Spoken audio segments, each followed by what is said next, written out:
to the middle part. Now this is basically your crucial part. You don't want to go and heat up the corners to a point where you're going to stretch it in, and this part will fail by, after a week or two. So, which is one thing that's very important. Nice thing to use is basically your glove.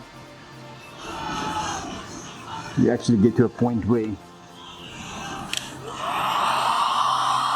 what you do is you actually heat it up away from that part. So you don't want to put heat on the actual corner itself.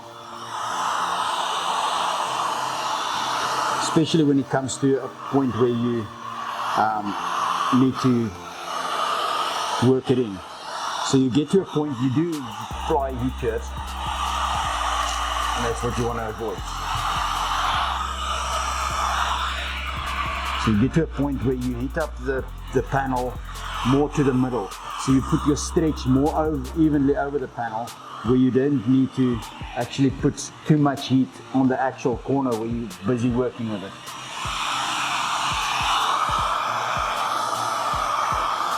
The thing is, if you do put too much heat on this specific part here, this thing will stretch and disform the whole line that you're busy working with. So you want to get rid of that point where you're actually pulling this thing out of shape. Now, unfortunately, with something like this, you're going to get to a point where straight lines, especially on something like this where you're working it in, causing you a problem. So you don't want to actually get to that point where you do that.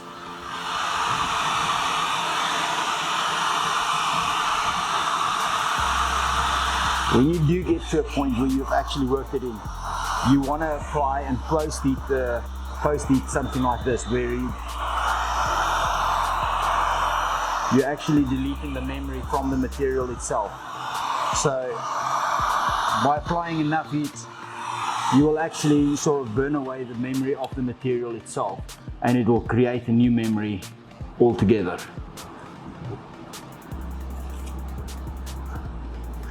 Now, this is a point where we haven't heated it up. So now if you want to try to stretch this in, this is almost impossible. You can't stretch that in. So now, working it from the bottom or from either way, it doesn't really matter which way you work it on. But working it out, you want to start at one point, working out your problem to the next. Also, one thing that's really important is when you do work with materials, you actually want to know what the material does for you. Yes, everybody would think, you just heat up the vinyl, it will stretch and go into position the way you want it to. It will. But the thing is, what can the material do? What can it do? What's the limitations on something like this? There's always a limitation on every single material that you use. You want to make sure that the material that you work with can conform. If it can conform to your liking, that's great. But you need to make sure that if it can conform to your liking, it actually needs to stay down. If it's not going to stay down, then you have a problem.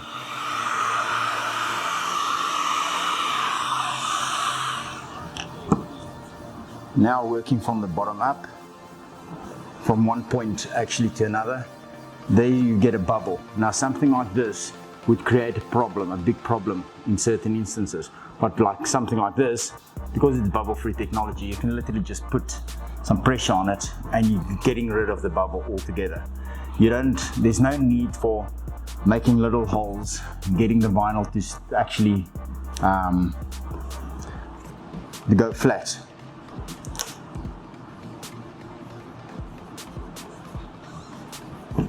Working with the material, it will actually just go out all by itself.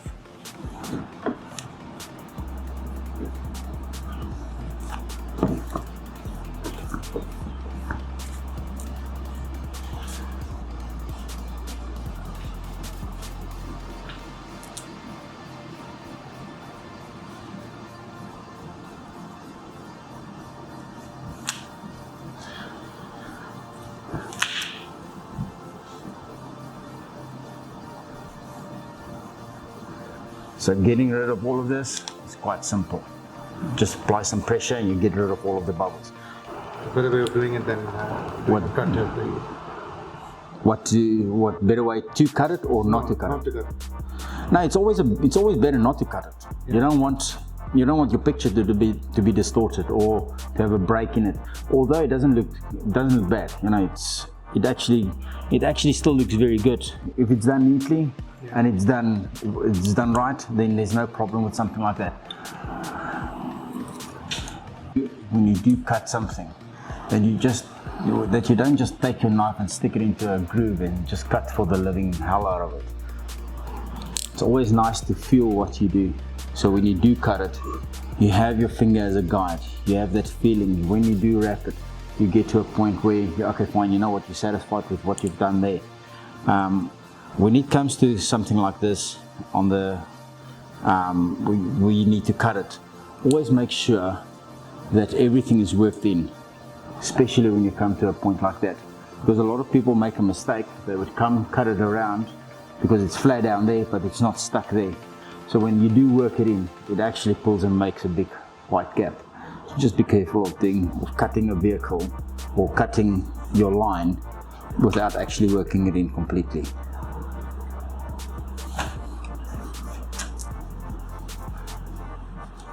So the way I've done it there, you know, obviously going down, it was basically just to speed up the process a bit. But usually, you know, I would just finish up the top and then work my way down to the bottom, which is a better way to do it anyway.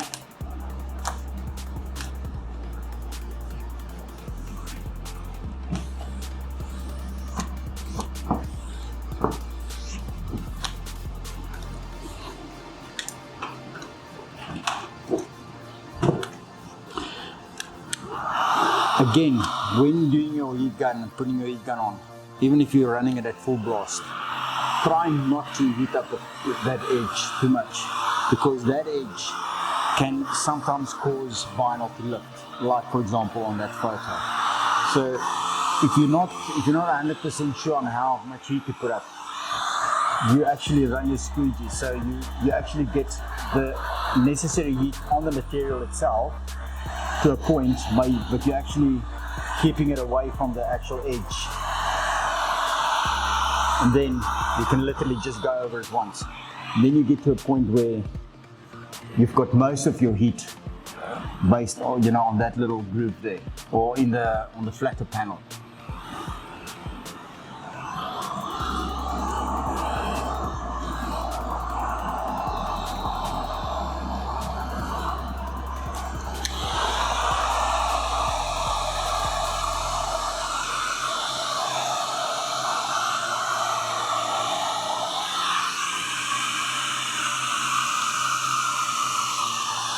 Also another thing, when working with vinyl that hasn't been printed, it's sometimes more difficult working vinyl in that wasn't printed than working with vinyl that has been printed, because the solvent actually makes the vinyl quite soft. So it helps. Doesn't necessarily mean that it's a better way to do it. Just, it really helps. You see how quick this thing went in here where it's printed, and on the white part, it actually just, you know, it's a little bit tougher to work with it.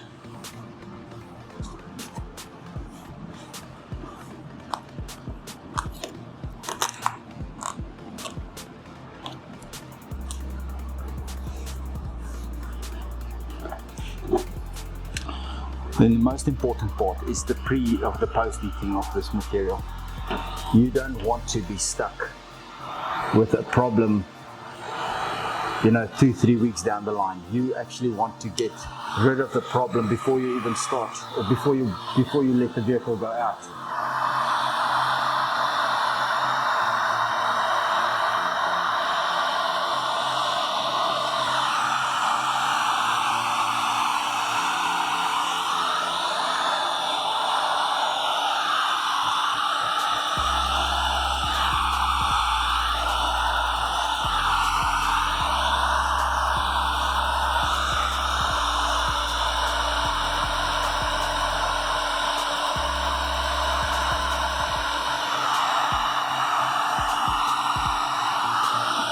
Now the thing is, you would want to know when's the correct time, when have you had enough heat to the actual surface. Now to about 90 degrees Celsius to make sure that it actually stays down.